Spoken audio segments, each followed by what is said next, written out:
Examination centre पे जाएंगे या फिर जाने से पहले कौन सी ऐसी तैयारी होगी जो आपको करके जानी है। 4 बातों के बारे में आज की सेशन में हम लोग डिस्कस करेंगे कि एग्जामिनेशन हॉल में जाने से पहले हम क्या करें, कि एग्जामिनेशन हॉल में पहुंचे तब हम लोग क्या करें। तीसरी कि भैया जब हम लोग पेपर दे रहे हैं उस समय पर क्या करें। चौथी जो सबसे इंपॉर्टेंट चीज की पेपर हो गया है, अब पेपर के बाद में क्या करें। तो चलिए शुरू करते हैं और समझते हैं कि भैया जब आपका बोर्ड एग्जाम होगा तो बोर्ड एग्जाम से पहले की तैयारी कैसी होनी चाहिए। पहला पॉइंट कि आप अपने साथ आवश्यक सामग्री लेकर के जाओगे। अब आवश्यक सामग्री में सर हमारे साथ कौन सी ऐसी चीज होनी चाहिए जो हमें लेकर के जानी है। सबसे पहली बात कि आपके पास एक ट्रांसपेरेंट बैग होना चाहिए। अब यहाँ ट्रांसपेरेंट ही लेकर के जाना है, वहाँ पे ये नहीं शो करना कि हमारे पास बहुत पैसे हैं और हम बहुत अच्छा बैग लेकर के आए। ट्रांसपेरेंट लेकर के जाना है। अब कारण है कि भैया ट्रांसपेरेंट बैग क्यों लेकर के जाना है। सिंपल सी बात है, अगर आप ट्रांसपेरेंट बैग लेकर के नहीं जाओगे, बार बार जो कक्ष निरीक्षक होगा वो आपके पास आएगा और आपके बैग को चेक करेगा, या जो भी स्क्वाड आएगी वो जब चेक करेगी बार बार आपके बैग को, तो आपका समय नष्ट होगा। इसलिए सही समय पर सही चीज अगर आपको मिलेगी, अर्थात एक एक बात का पालन करोगे तो आपको दिक्कत का सामना नहीं करना पड़ेगा। तो ट्रांसपेरेंट बैग ही ले जाना है। अपने साथ कम से कम 3 नीले पेन और 2 काले पेन लेकर के जाना है। भैया इनकेस अगर आपका एक पेन खराब हो गया तो दूसरा आपके पास हो, आपको मांगना न पड़े, फिर वहां कोई देगा नहीं आपको।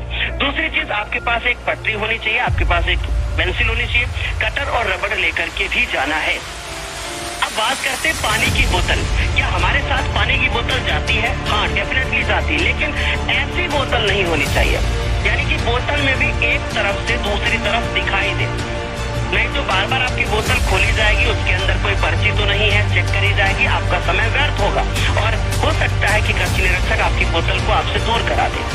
तो आप इन बातों का ध्यान रखोगे कि बोतल ऐसी लेकर के जाओगे, 20 रुपए के जो मार्केट में बोतल मिलती है खरीद के लाएंगे और उसका रैपर हटा देंगे। ठीक है, सिंपल सी बात। घड़ी सर, घड़ी कौन सी? अब ये जो घड़ी आप मेरे हाथ में देख रहे हो, ऐसी घड़ी ही लेकर के जानी है। आप डिजिटल लेकर के नहीं जा सकते, राइट। आपको इसी तरीके की घड़ी, और ये जरूरी है कि आप घड़ी लेकर के जाएं। जरूरी नहीं है कि आपके स्कूल में जहाँ पे सेंटर गया है वहाँ पे आपको घड़ी मिल जाए। तो प्लीज इस चीज का ध्यान रखोगे। अगले साथ और अपने साथ अन्य अगर और कुछ सामग्री आपको लगती है तो आप लेकर के जा सकते हो, परंतु कोई इलेक्ट्रॉनिक डिवाइस नहीं जाएगी। इतनी सारी चीजें आपके साथ जाएंगी, राइट। आगे बात करते हैं कि परीक्षा का समय। अभी ध्यान से देखना, ये बहुत इंपॉर्टेंट चीज है कि परीक्षा समय और केंद्र की पुष्टि करें। आपको एडमिट कार्ड मिल गया होगा, आप अपने साथ एडमिट कार्ड जब साथ में लेकर के जाओगे तो इस बात का ध्यान रखोगे कि पहले 1 से 2 दिन पहले जाकर के आपका सेंटर कहाँ पे गया है, कितना दूर है, कितना समय लगता है जाने में, पहले से चेक कर ले तो ज्यादा बेहतर है, राइट। पहले से चेक कर ले तो ज्यादा बेहतर है। यूनिफॉर्म में जाएं सर, या फिर हम घर की कोई अलग से ड्रेस में जा सकते हैं, या आपको स्कूल यूनिफॉर्म में जाना है। सर क्या फायदा है इसका? इसका ये फायदा है कि अगर आप कलर कपड़ों में जाओगे तो आपके कपड़ों से मतलब एक तरीके से जज कर लिया जाता है कि भैया ये बच्चा कैसा है।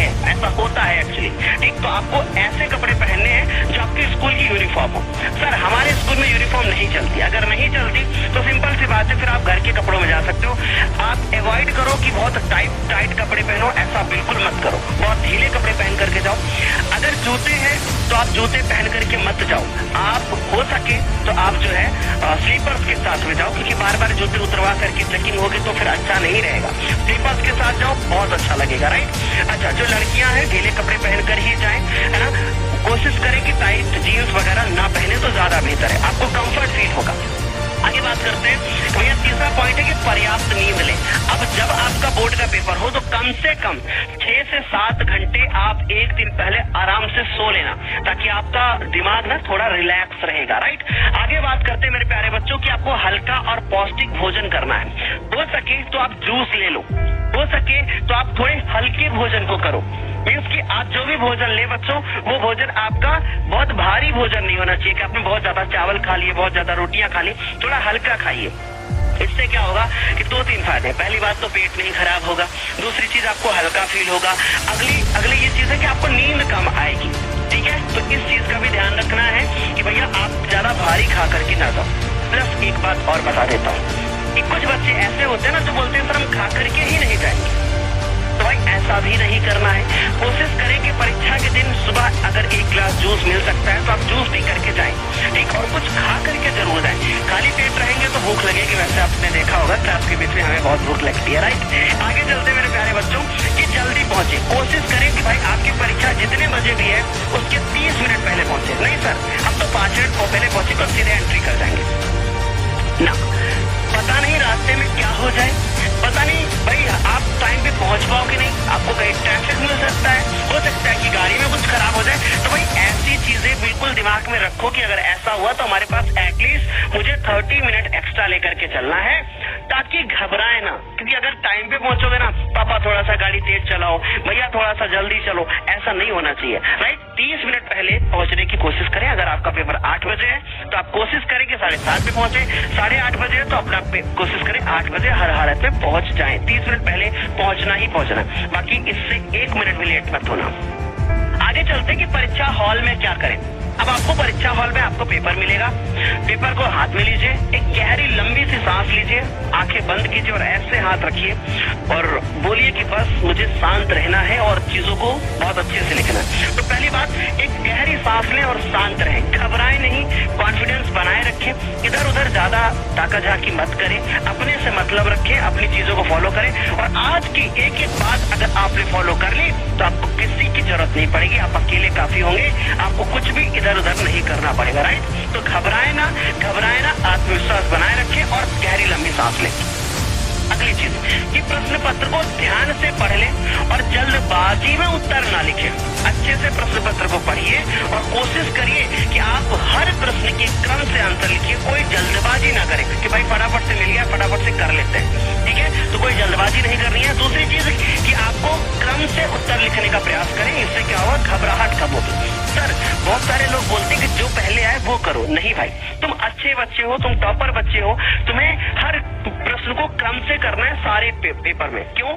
क्योंकि ऐसे करने का एक फायदा होता है कि आपके अंदर घबराहट नहीं होती कि ये वाला क्वेश्चन कितने बजे करेंगे, ये वाला कितने टाइम बाद करेंगे, कहीं कोई छूट तो नहीं गया है। इन सब से बचने के लिए प्रश्न को आप एक क्रम से करते हुए जाएं। दूसरा फायदा कि जब एग्जामिनर आपकी कॉपी को चेक करेगा ना तो उसे ढूंढना नहीं पड़ेगा इसमें कितने नंबर दूं, इसमें कितने नंबर दूं। क्रम से रहेगा ना तो बहुत अच्छे से मार्किंग भी होती है, तो इसका एक बेनिफिट होता है। इसलिए मेरा ये मानना है कि आप क्रम से करें, ज्यादा बेहतर होगा। आगे बढ़ते हैं कि हर उत्तर के लिए सही समय का चयन करें। वैसे मैं आप सभी को बिल्कुल बहुत अच्छे से बता दूंगा कि कितने देर में कितने प्रश्न को कर लेना चाहिए, तो ऐसे वीडियोस आपको जरूर मिलेंगे हमारे द्वारा। लेकिन कोशिश करें कि सही आप चयन कर लें समय का, तो ज्यादा बेहतर है, तो आपका एक टाइम फिक्स हो जाएगा। आप निश्चिंत रहो, मैं इसकी ऊपर भी वीडियो